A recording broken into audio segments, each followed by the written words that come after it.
Salut tout le monde, c'est Nicolas Girardot, nouvel épisode numéro 5 de notre série de tutoriels sur Solidity, le développement blockchain. Et aujourd'hui, nous allons voir un peu le mapping et ERC20. Qu'est-ce que ERC20? Vous avez certainement dû en entendre parler à droite à gauche de ERC20, on ne sait pas vraiment ce que c'est. Mais voilà, on n'a pas encore parlé pendant cette série de tutoriels, mais on va découvrir ça aujourd'hui. Et donc, pour commencer, on va d'abord se retrouver sur le mapping. Et c'est pour ça qu'on va aller sur notre vue de codage, qui n'est pas français, le mot codage. Quoique peut-être, j'ai un doute maintenant, vous mettez le doute, vous voyez. Bien vu. Alors, qu'est-ce qu'on va faire? On va commencer par créer un contrat qui s'appelle Account Database. Ce contrat a pour but de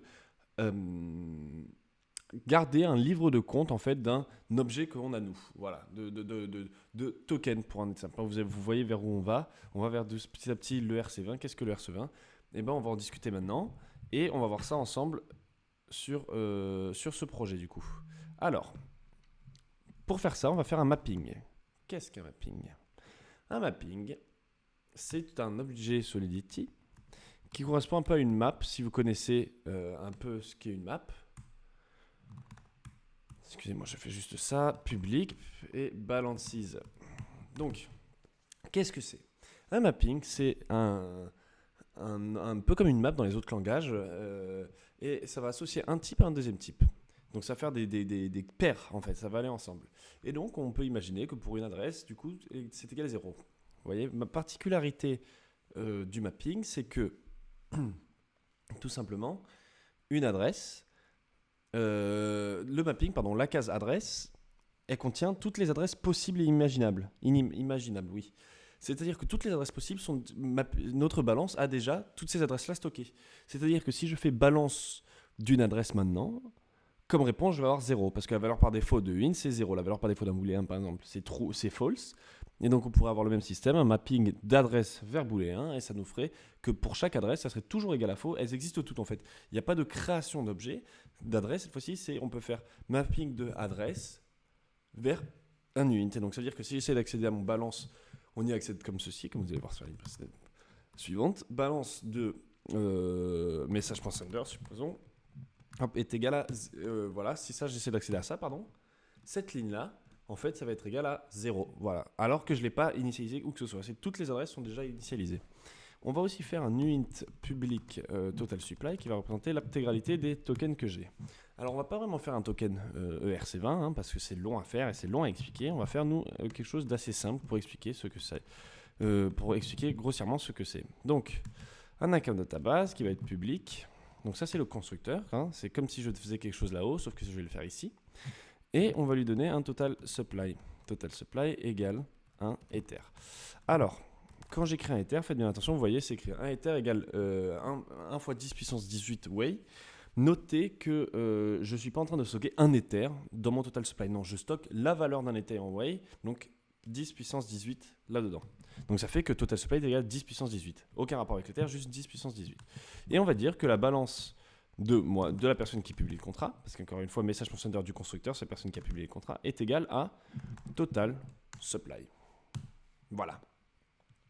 Dans notre fonction, on va aussi faire un système de transfert. On va pouvoir transférer des coins entre amis, entre adresses. Donc, on va mettre une adresse qui va être tout, donc la personne qui va le recevoir, et une value, combien on veut lui envoyer.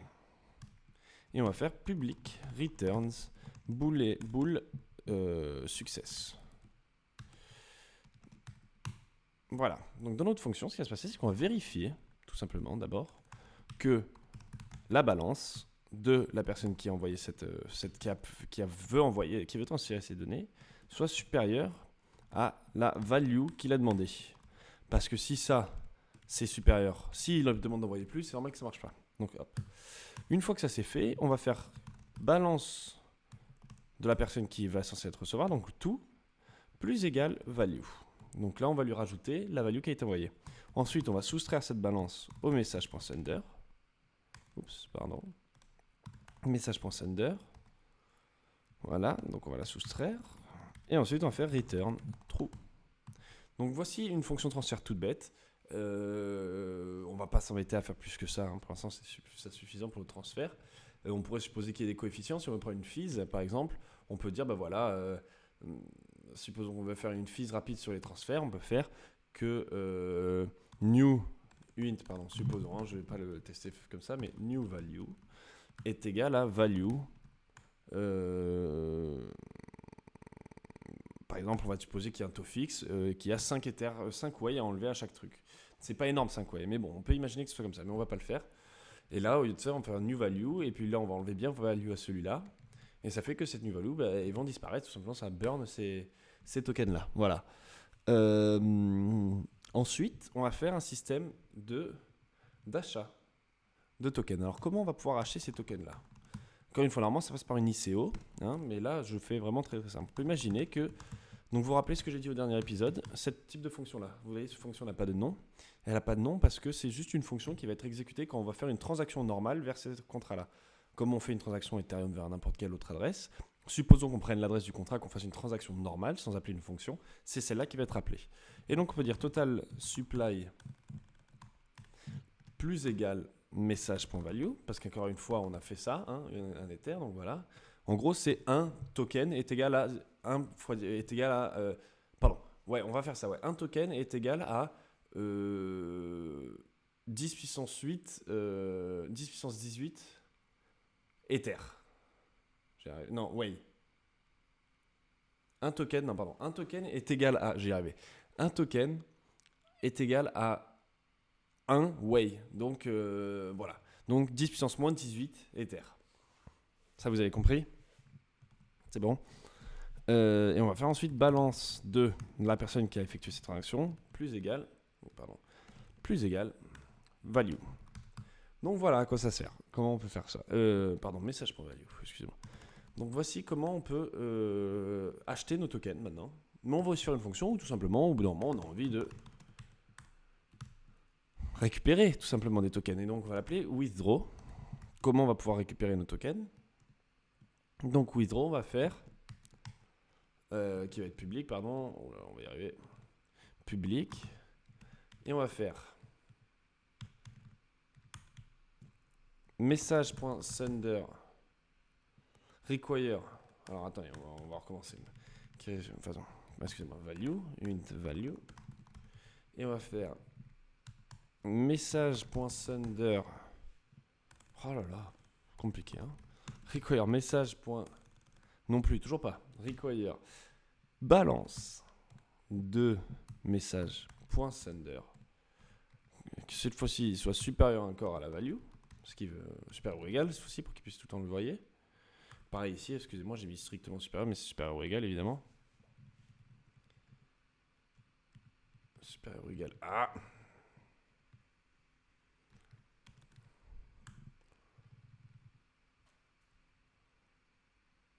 D'accord, donc require que message.value soit supérieur ou égal à value, que message.sender, pardon. Ensuite, on va faire balance de message.sender moins égal value. Et on va faire message.sender.send et on va faire un require pour être sûr que cette fonction passe bien. Require, toujours vérifier la valeur de retour de send. Et on va lui envoyer value. Je crois qu'on est bon.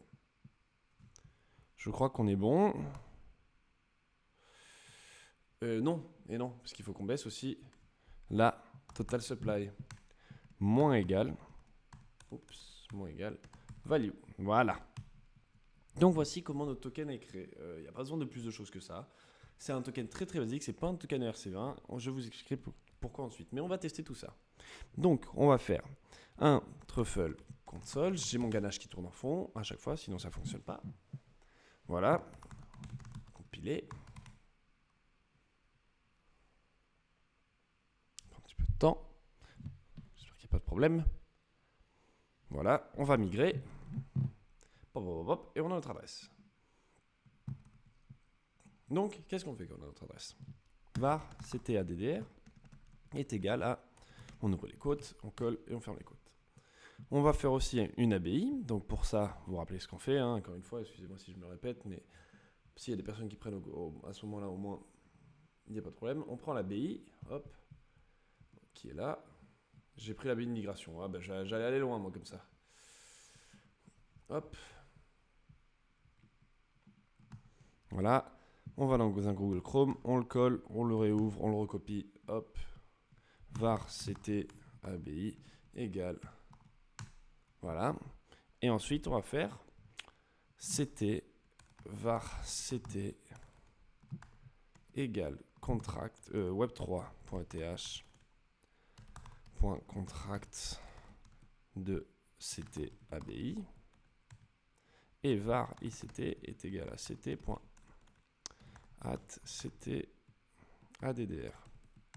Oh là, pardon, excusez-moi. Voilà. Non, il y a une erreur. J'ai oublié de fermer un truc. Var ict est égal. Qu'est-ce qui est pas bon?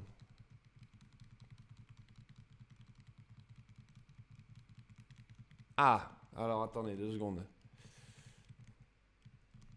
Double espace qui aime pas trop. Ah bah oui, c'est trop ah bah, génial. Donc on a notre contrat et on va pouvoir faire ict.balances.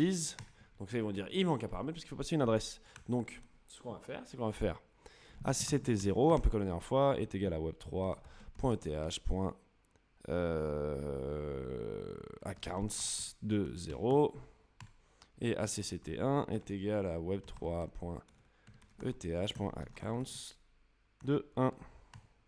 Voilà, donc là on a nos accounts qui sont là. Et donc on va pouvoir faire balance de ACCT1 qui va être égal à 0. C'est normal, pardon. Ah, j'ai paniqué. Voilà, de la cam de 0 qui... Excusez-moi, j'ai paniqué, ça m'a fait un peu... Oui, non. Mon code était bon, faut que je, à chaque fois je... Hein, tu codes bien, Nicolas, tu fais pas de la merde. Du coup, on a notre trucs qui sont là. Je vais vous apprendre aussi, vite fait, à comment faire une transaction. Donc pour faire ça, on va ouvrir Ganache ici. Voilà, donc vous voyez sur Ganache la balance des différents Ethereum. Et on va supposer, on va faire web3.th.send transaction. Donc ça, c'est une fonction de Web3, attention. Hein. Et on va créer un objet de transaction. Dans cet objet de transaction, on va définir un from, donc ACCT0, un to, ACCT1, et une valeur, value. Et on va lui définir web3.toWay, comme je vous ai montré la dernière fois, hop, Ether. Et donc là, on dit, bah, tu vas envoyer l'équivalent en Way de 1 Ether, donc c'est 10 puissance 18 Way. Et on n'oublie pas la parenthèse. Ça effectue une transaction et comme vous pouvez voir, il y a un Ethereum qui est parti pour aller dans l'autre. Je vais la refaire, j'en ai envoyé 20 cette fois-ci. Regardez bien les balances. Hop là, vous voyez, c'est quasiment instantané. Sur la blockchain, ça se passe comme ça, voilà. Bon bref. Donc maintenant, on a ça qui a été fait. On va voir comment on peut, bah, comme dans notre contrat, comme c'est autorisé dans notre contrat, créer du coup, avec la fonction ici, créer nos tokens. Donc on va faire de ACCT1 qui va envoyer au CTADDR à l'adresse de notre contrat. Pareil, 20. Voilà. Alors pour vérifier ça, on va faire balance de ACCT1. Voilà. Et on vérifie sur le Ganache très rapidement que notre contrat, notre Ether, je l'ai envoyé d'ACCT1 pourtant. Là, il y a une erreur. Attendez, on va regarder le code.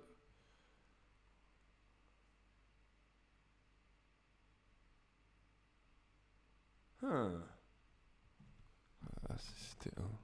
Oh, pardon. C'était 1, c'est la 010 et la 0F17.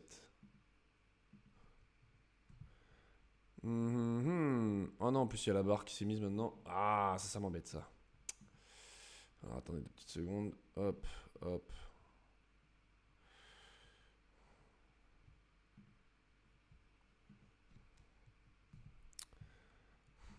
Excusez-moi.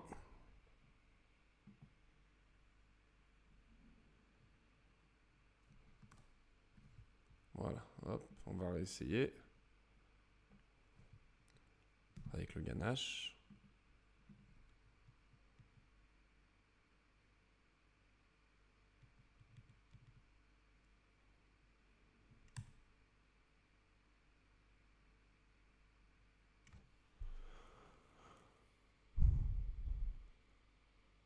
Ah oui, il en avait envoyé 20 tout à l'heure, mais je suis trop bête. Excusez-moi. Excusez-moi. Le gros fail. Ouais, non. Et en fait, il en avait envoyé déjà 20 tout à l'heure. Donc, il en avait 120. J'avais pas fait attention. Oui, bah oui, je suis débile. Je suis débile. Donc, voilà. On a notre. Maintenant, si je regarde du coup la balance, excusez-moi, hein, de mon account, il en a encore plus maintenant. Il a 40 000 tokens. Non, il a 40 de notre.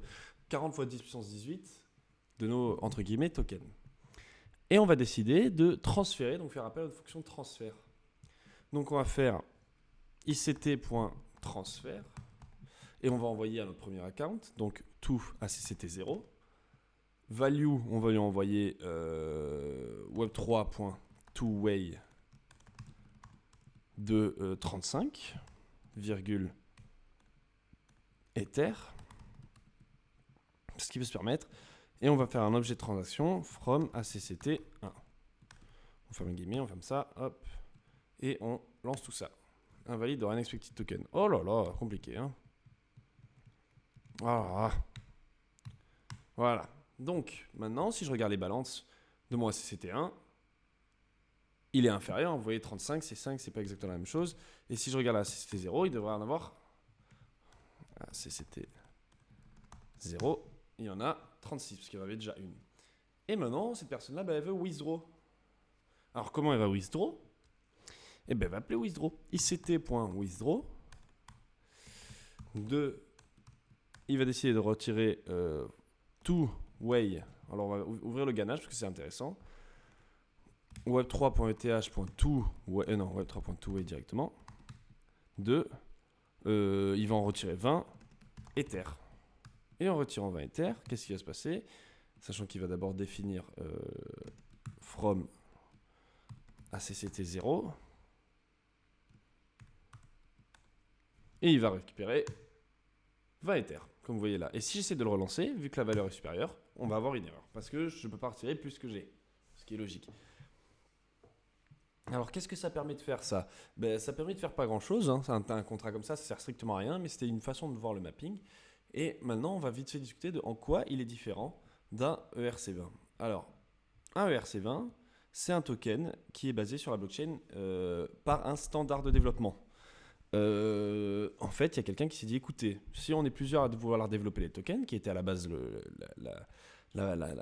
un des objectifs de Ethereum, donc c'était la diffusion de tokens et la création de tokens par des entreprises qui voulaient faire par exemple des ICO, on va développer un standard, histoire que tout le monde ait le même type de token. Et c'est comme ça qu'est né le ERC20. Un token ERC20, il a la fonction transfert, il a la fonction, il n'a pas la fonction de dépôt et de withdraw, parce que c'est un token qui généralement il faut générer dans les ICO. Et sinon, il est créé de la même façon. Il a un nom, un symbole et un nombre de divisions, d'unités. Et ça, par exemple, c'est le 18, le fait qu'on soit en 10 puissance 18. Si on dit qu'il y a, par exemple, 18 décimales, ça veut dire que là, au lieu d'avoir 1 fois 10 puissance 18 tokens, j'aurai un token. Parce que le reste, c'est les décimales. Voilà, tout simplement. Ce type de token, il y en a plein. Il y a le Golem, il y a le Funfair, Edgeless, il y en a des millions qui ont été créés. Chaque entreprise qui a fait une ICO sur l'Ethereum, généralement se base sur des tokens comme ça. Sauf s'ils ont fait une ICO ou alors l'argent est redistribué ensuite différemment. Mais généralement, ça se base comme ça. Et voilà, c'est un token qui est vraiment très très très répandu. Mais on commence à voir un peu maintenant des nouvelles fonctionnalités avec le RC167, je crois que c'est. Et c'est notamment des tokens où on se dit, écoutez, est-ce qu'il y a moyen de faire en sorte que nos services, nos contrats qui utilisent des services payants en Ether, puissent être payants en token. Et donc avec ce token-là, quand on essaie de transférer un contrat, on a le contrat de token, donc celui qu'on vient de faire, le contrat ERC667, je crois que c'est, est envoyé, envoie à notre contrat qui est censé recevoir une fonction peut dire tu as reçu X token, à toi de t'occuper et de faire ce que tu veux, et voici les data qui t'ont envoyé avec. Donc voici comment on peut imaginer comment sont fait les choses. Voilà ce qu'est le token ERC20. C'est un token qui est très très très puissant, très très intéressant. C'est bien que les communautés fassent comme ça. Normalement, d'ici quelques mois, je pense qu'on va voir ce nouveau standard. Il n'a pas encore été validé par la communauté. C'est le ERC20 qui est encore le token courant. Mais voilà, tout le monde est en discussion pour faire venir d'autres tokens avec le approve and call, transfer and call. C'est les deux fonctions dont je vous disais. La deuxième, transfer and call, c'est celle qui signifie au contrat comme quoi il a reçu des tokens. Et la approve and call, ça signifie au contrat qu'il a le droit de dépenser parce que c'est une des fonctionnalités de l'ERC20. Il y a aussi la fonction d'approval. Alors, excusez-moi, hein, j'avais oublié ça. Un approval, c'est en gros, on me dit, j'accepte que telle adresse dépense tant de mes tokens, donc que l'adresse X dépense Y tokens, voilà, Y token tout simplement. Et donc, ça permet notamment d'avoir des contrats qui interagissent avec nous. On dit, voilà, j'accepte que le contrat dépense 5 tokens à moi. Et du coup, le contrat va faire lui-même le call des tokens. Hop, là, je transfère 5 tokens, c'est bon, tu as payé pour mon service. Maintenant, tu peux utiliser nos services. Voilà très rapidement ce que c'est que le RC20, ce que c'est que le mapping. C'est une notion qui est très très utilisée. Hein. Ça demande moins de ressources qu'un tableau. C'est vraiment un mapping, c'est vraiment quelque chose de très très puissant. Et donc voilà, ça reste super intéressant à utiliser. J'espère que cette vidéo vous a plu. Sachez que pour la fin du week-end, là, la fin de la semaine, il n'y aura certainement pas de vidéo parce que je dois prendre l'avion pour monter à Paris dans 3 heures et il faut que je fasse tout ça pour ce soir déjà. Et du coup, à Paris, j'aurai pas le temps d'enregistrer tout ça, j'aurai pas le temps et j'aurai pas le matériel pour enregistrer tout ça. Donc, ça va me donner le temps de préparer une vidéo, de faire quelque chose un petit peu plus développé, un petit peu mieux pour la prochaine vidéo. Et du coup, on se retrouve pour le prochain épisode la semaine prochaine, dimanche ou lundi d'ailleurs, soit dimanche fin de semaine, soit lundi prochain. Et puis voilà, on va se retrouver très très vite. Donc j'espère que ça vous a plu, on se retrouve très rapidement et à bientôt.